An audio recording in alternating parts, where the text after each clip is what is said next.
you're just joining us, it's still Enterprise Friday on Enterprise Television. Now to our main conversation. The National Economic Council, NEC, has asked President Bola Tinubu to withdraw the proposed tax reform bills from the National Assembly for further consultation.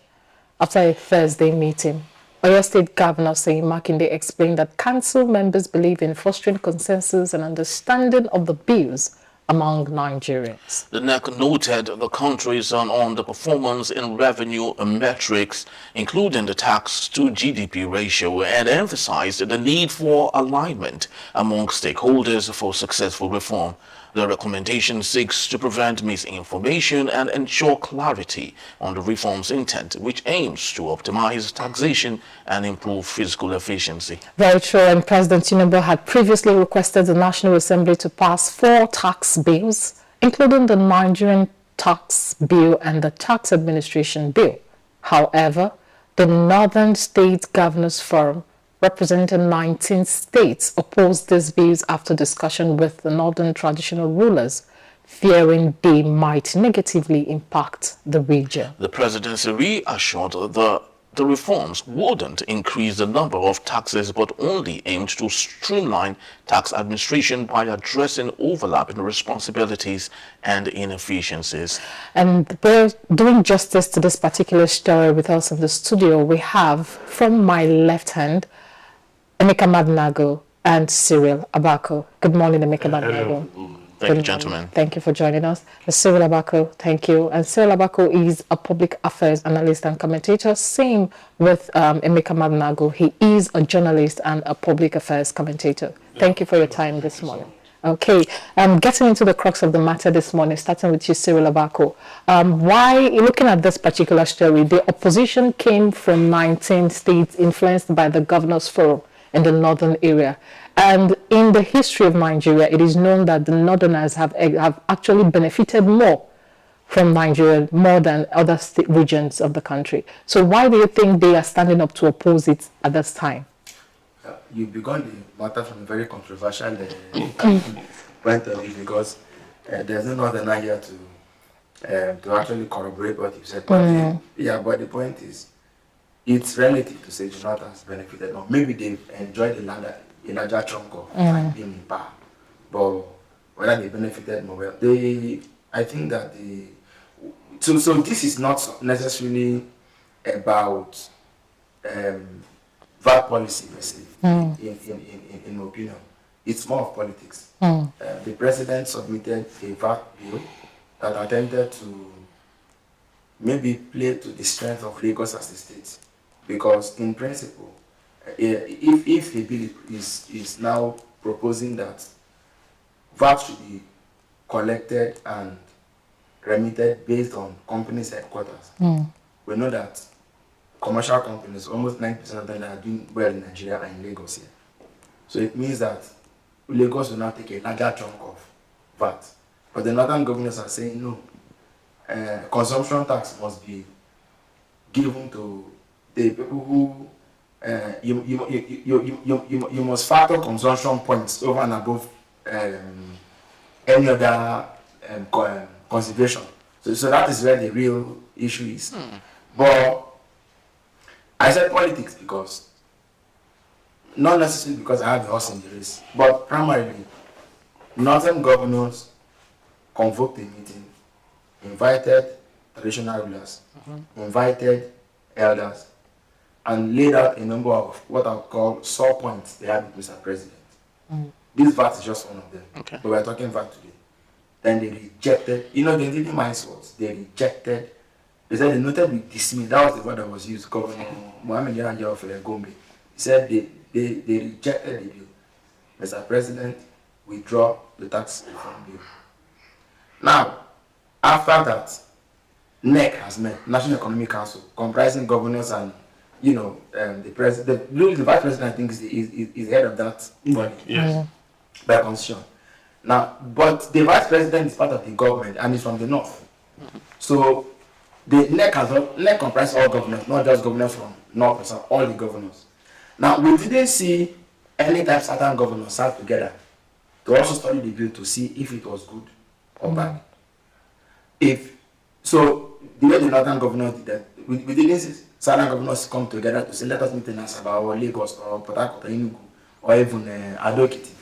Yeah, they would have invited the Onu, the Oba of Benin, the all these kings come together along with some statesmen to say the North has opposed this bill. What do we think? And the president is our son.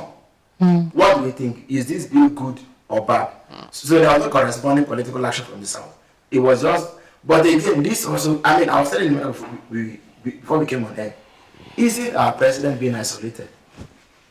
It appears the governors have come together like an octopus and they've held him and he can't do anything. Now, anything the northern governors say, the president, it appears wouldn't have a counter. If they come together to speak, he knows he must answer because obviously he must be seeking the election. So this is more like the politics of economics, more than it is even the economics of politics. So it appears we are stuck, and this bill is clearly dead in the water. All right, so let's just before we maybe talk about politics and its infringement on the tax reform, Emeka, I'd love you to maybe break this down for us for the benefit of many who might not clearly understand what we're talking about here and the intricacies of what is involved in it. The tax reform bills, what is it actually talking about? Of what benefit is it for Nigerians? Is there an ulterior motive for the president in submitting that? Thank you so much. Right? When you go to the 4 bills, one of them has to do with the restructuring of the Federal Land Revenue Service.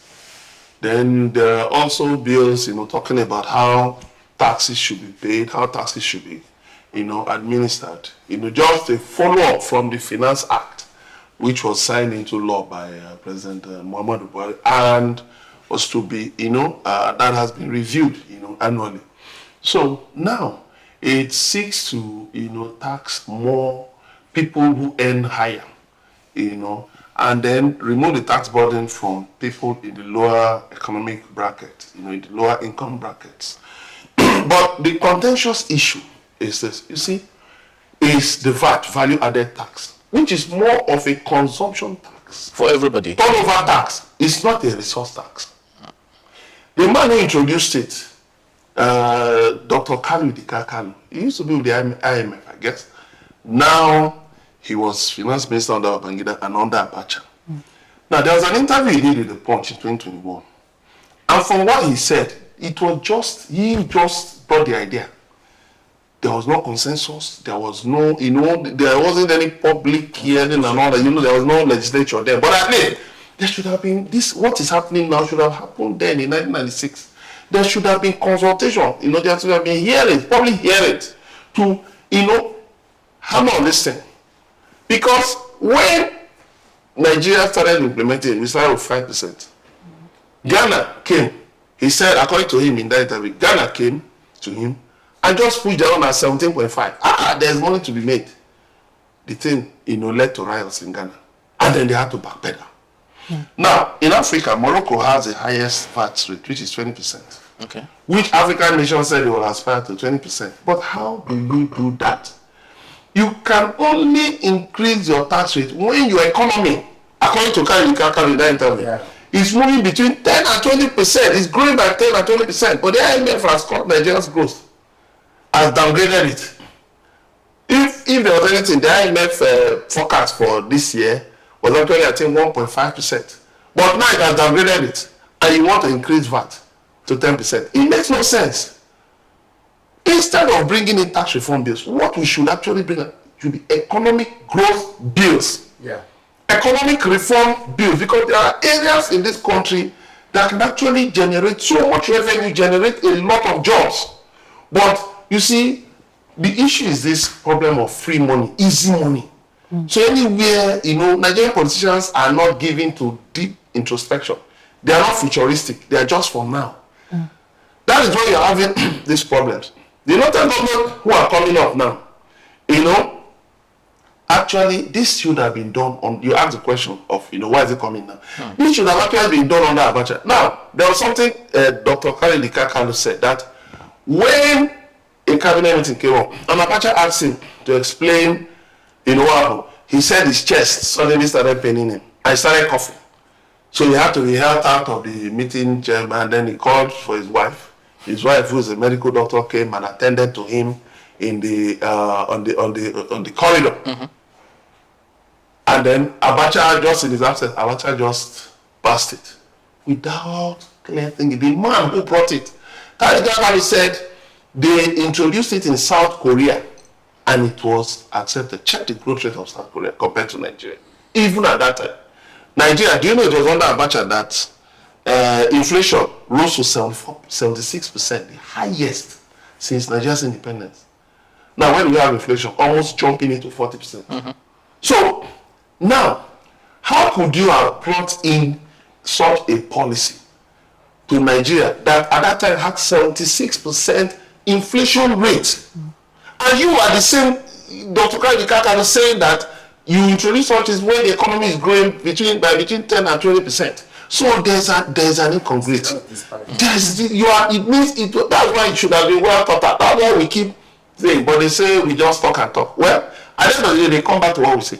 That's what I say, before you implement certain policies, you should think them through. Let there be a consensus of opinion. Ask everybody, even the man on the street.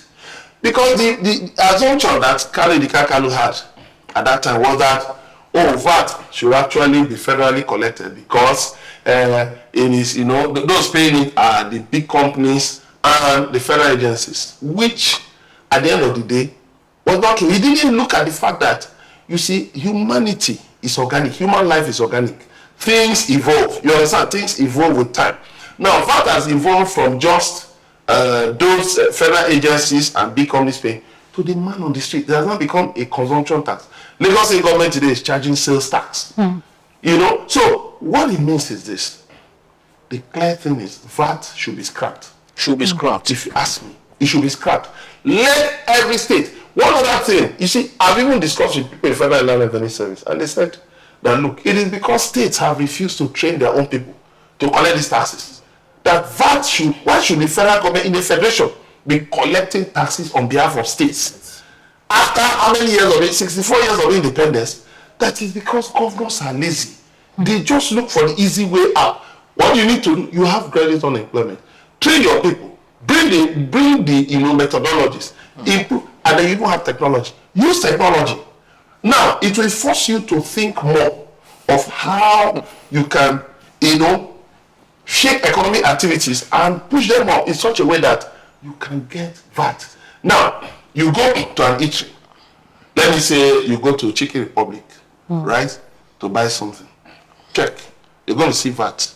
You're going to see sales tax if it's in Lagos. But go to any booker, any Amala joint. Nobody's going to give you an automated receipt. So you don't even know what you're paying for. And clearly, those people are not paying any VAT to government. So I just hope that you talked about states training their people to collect tax. I hope you won't take us to the Edo State Obaseki style of tax collection, where people whom he sent around town doing that turned into thugs and were molesting people. Because that's actually the fear. When you don't you think so? Oh, let me tell you something. See, what you need is data. Data makes things easier. Every organization has data now. No government should have data. You don't need to. Why? Look, the thing is this: if people are happy being Nigerians, they'll gladly pay tax. There's no part of the world where people want to pay tax. But let me tell you something: while they are paying the taxes, let them see development. All right, beautiful. The property I have in Benin, for instance, the state government charged me land use charge. The local government followed side by side. It was the same set of people that distributed and also collected tenement rates. You understand? But the issue is this: make sure when you're doing that, make sure it is widespread. Don't just charge it from people with property in a certain area, and then you leave other people. Why? Because What is good for the goose is good for the gander. All right, so while we talk about Yes. that, Emeka, I think Cyril Abaku, I'd love to ask this. Just like Emeka did say, tax reforms, okay, improves the revenue generating machinery of government to undertake socially desirable expenditure that will translate to economic growth in real output and per capital basis. That's fact. We're not doubting that. But let's look at it domesticated with what we have in Nigeria, where those in authority use some of these taxes for whatever they want to do with it. So do you think it makes sense any longer when we look at this from an economic sense? So this is the point, right? There's more than one tax reform bill. The one that has become a storm in the teacup is just a clause. The one that talks about the distribution model. That when the federal government has collected these taxes, when distributing, they will use the revision. The revision simply means that they will give more to the place where more is coming from. Okay. In Nigeria, for example, if you have the revision principle in revenue allocation, it means more money comes from the Niger Delta. So more revenue Should go to back to the allocation. Okay. So the revision will mean, but this bill is saying that when these monies have been collected, it is the company headquarters that should remit. So, for example, you are a company based in Lagos State. With headquarters. Your headquarters in Lagos State, but your production plants are scattered in Enugu, Asaba, and all those places. When you have produced and manufactured your goods, and you collect VAT on them as you sell, it is your headquarters in Lagos that should pay the money to the federal government. That will draw the Not the Enugu and Asaba. All the as you collect VAT as a company, right? Maybe we produce this more here in Lagos State. Our headquarters office is in Lagos. The CEO, MD, they're all in Lagos here. But the production plant, maybe because of the nearness of raw materials, is in Ilesha, is in Sokoto and so on. When they sell this in cartons or trucks or something, and they sell and they collect the money and VAT from the person buying, they will not able to federal government from that. They will send the money to headquarters here first in Lagos. their banks. To So what is bad in it? Let me come now. Yeah. Headquarters will now be going to remit the money to federal government. Now, more than 89% of all the company headquarters in Nigeria are in Lagos. Okay. I think the Northerners are afraid that if they adopt the revision using the proposition of the bill, it means Lagos will be the one paying a lot of the VAT to federal government, and as a result, by the revision model, the government may end up paying up to 80% or more, or something close to that, back only to Lagos. Instead of the money spread out. So that is the contention. Now, nobody says it is right or it is wrong. It is very wrong. But I'm saying it's wrong. I'm coming at the point. Right or wrong in the sense that laws that are made in any country are made with respect to the culture of the country, the mood of the times and everything. But the president is facing opposition. My contention is that this is more of a case of a region making a case and having its way. That is the primary point I'm coming from. Even if it's not desirable. Yes, we will all not like it, but with our past, what do I care? But the point is, a region has woken up and said no, and no other person can challenge it. Now, I have said time and again that the way to fix this country is not by law. It's not by appointment. It's not by high-sounding philosophies. Until and why are they opposing it? It may not be desirable, but it's because they want to change. Nobody is talking about the gold in Zamfara. Nobody is talking. You know when they wanted to push some civil office to Lagos, there was a lot of okay, because Nigeria has for long been under military jackboot. And what does that mean? We pack everything into one centralization of power. Yeah. Some ministries, some departments have no business being in Abuja. They should be put in those places where they have. There is even no way Shell and also should have headquarters in Lagos. Yeah. It should be in places where this are, so that you drive development. If now there was not you had up to, let's say, 20 viable gold mining companies, world-class gold mining companies in Zamfara, and this other people came to the federal came to that, will our people be opposing it? They will not. And you had, all those minerals that are enough. For example, let's say groundnut processing machines, and people are using groundnut for energy. And you have groundnut pyramids in Kano and all those places, and you bring kind of build, they will say, take your own, we take our own. But when they have and they have lost, have a world, right? Have an entire world or continent dividing them, it is difficult for them to accept what they can hold back from getting to you. So the problem is to begin with is not to bring the bill and say, let more money. You are not speaking the language. What you do is, first of all, guys, let's come together. We can't remain on this path forever. And for me, the key to fixing Nigeria is through the economy. All this issue about out of school children, you know what they do with them. The governor wants to be empowered for instead of even in the south where we complain that people are doing skill acquisition. Now what do? They give them noodles and shoemaker kit and all these things. Now the reason is, so we have to come together to say, okay, the most important resource in this on earth isn't even natural resources, it is human personnel. How do we define whom the Nigerian should be? That is, if you said he's a Nigerian, what should be his primary level of education? What should be his earning power? What should be his intellectual level? Who should he be? What the vision and the mission? Yes. Anytime you do something like you bring all this grammar, derivation, do you know that under Murtala Mohammed, we had almost, there was the Ojoti Tabayani Committee, there was a dinner review, there was all kinds of, some people said, let's distribute resources based on population. So thank you, sir. I will say, please, I'll make the let me clear something. The issue, we have to make a distinction between resource-based taxes, and consumption-based taxes. The issue of resources is still contentious. But this VAT is consumption tax. Now, you see, there is one argument that some people, are trying to make cleverly. That, okay, if they not, why should they not expect a lot of money from VAT, when they have Hisbara bots that destroy bottles of beer. Exactly. But the other portion of this, those breweries, they also produce malt. Somebody gave that. They also produce malt. They also produce energy drinks. They also produce other kinds of beverages. They also produce water.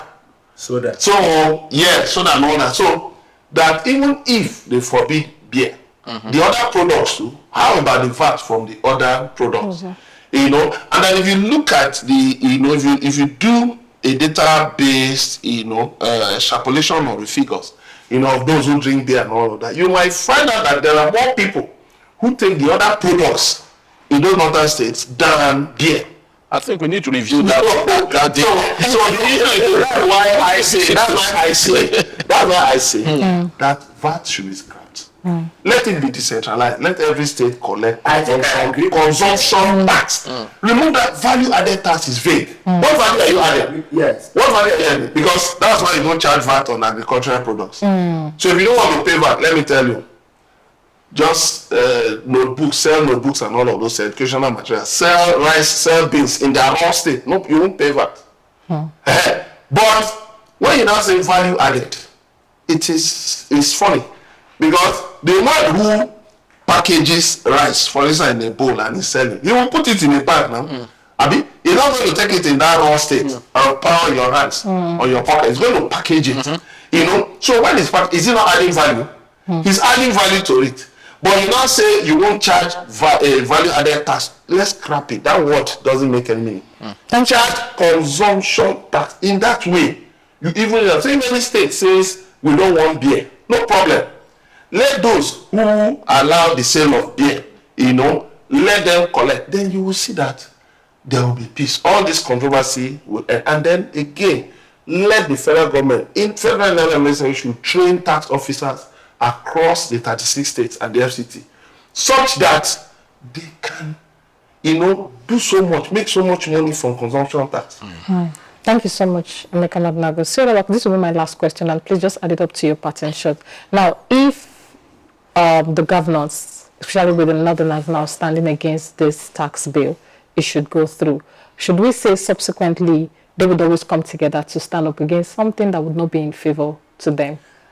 This has always been the Nigerian question, if you like, right? That people don't want certain things.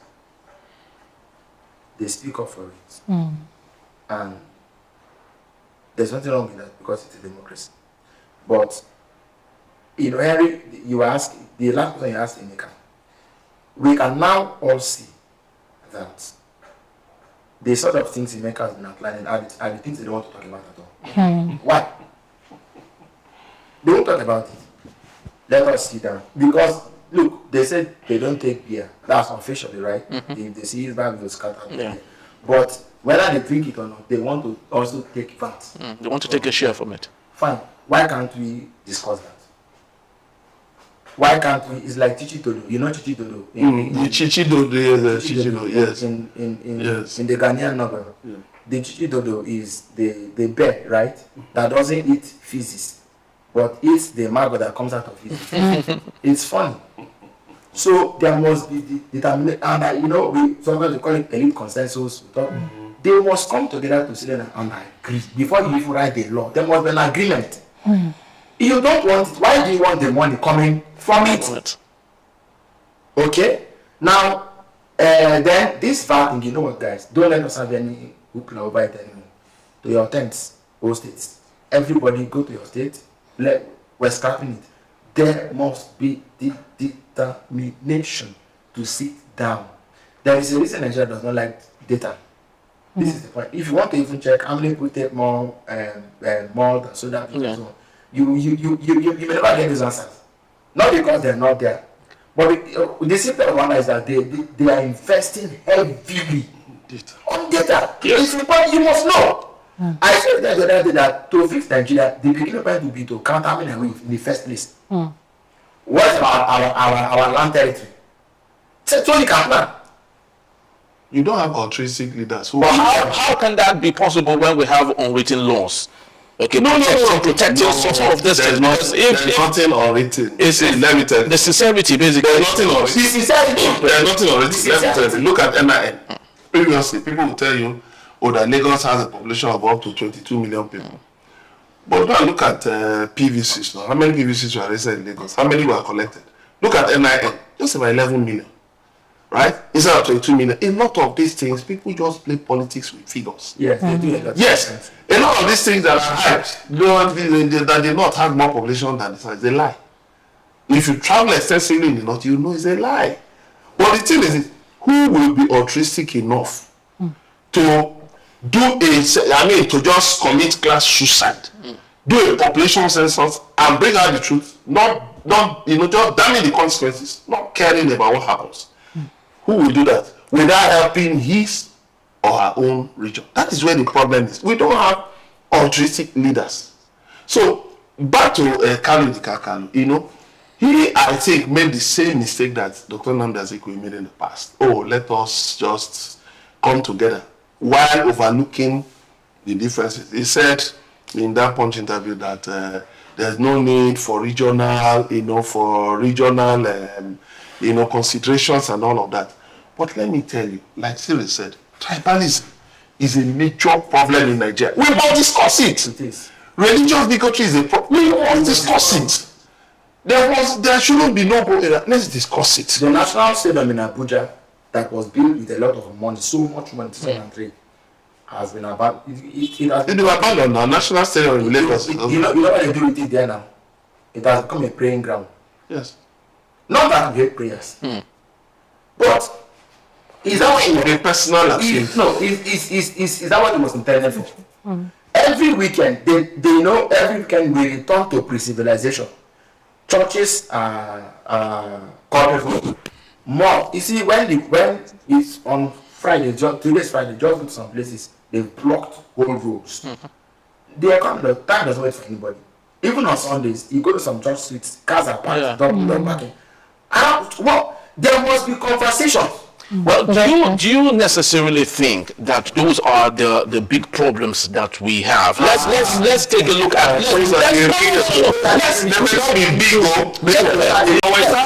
Yes, you see, let's compare our situation with other parts of the world. In the United States of America, they're about to go for the elections. Fragmentations are there. Race is an issue there. Gender is an issue there. So much issues are there. But of course, the national cause is still so can't we have a national cause talking about all of these issues? Yes. Let us sit down and define what this national cause should be. The national question. The national question. Once we can answer it, we can now either converge to it or diverge from it. But we know that this has become a fixed center. Nigeria does not have that. This is the reason even our enemies don't unite us. Have you seen that before? Even your enemies aren't uniting you. That's a danger. On social media, yeah. When you speak like in Nigeria, Like in Israel. Israel is actually more ethnically divided than Nigeria, yes. we are. Even India. But when there is a crisis, Israel comes together to fight the enemy. So we must, you see, you know where the problem is. When I talk about altruism, Tinubu is from the southwest, he's Yoruba. 80% of the payment and distribution will come to Lagos if that bill says true. The south will lose out, the southeast will lose out. Yes. Because if you look at the big companies, you know, they're in Lagos now. Are they all owned by Yorubas? The answer is no. If you look at the oil companies, the headquarters are in Lagos. The oil majors and the independent market, their headquarters are in Lagos. Now, the question I asked, NDDC, Nigeria Delta Development Commission, had its headquarters in Port Harcourt since it was established. The Nigeria Content Management and Development Board, Nigeria Content Development and Management Board, NCDMD, has had its headquarters in Yenagoa, Bayelsa State since it was established. Why can't companies set up in Port Harcourt, in Yenagoa, in Enugu, in all those places? They will tell you security. Which insecurity? Is Lagos more secure than these places? It brings you to the question that, of course, Tinubu want to please his own people by 80% coming to Lagos, which is very, very wrong. That's why the Southeast and Southern governors should quickly have a conversation and join the other counterparts to say, no, let us scrap VAT, let us make it consumption tax. Now that states are collecting land use charge, collecting telemetry, now let us make consumption tax, let it be collected by the states. Remove it from the federal government. Then you can do it. If any state wants to, sorry, I part with this because of Chairman said this thing. So that anybody who wants more so-called VAT or sales taxes should attract people that come and do business in the state. Period. Simple. Period. So you're looking for foreign investors. You're looking for Nigerian investors based in Nigeria. Then we see how 3 million out of school children will sustain those industries for you. Thank you so much, Sir Labako. Thank you. I think that's another important angle we're going to look at soon. Thank you so much, Emeka. Thank you for your time. Henry, thank you. Really interesting. Yeah, thank you. And that's how we wrap up on today's Enterprise Friday.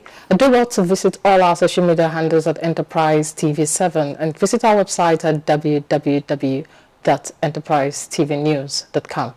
Thank you. I'm Henry Gwebike. And I'm Choma Okohe. Bye-bye. Bye.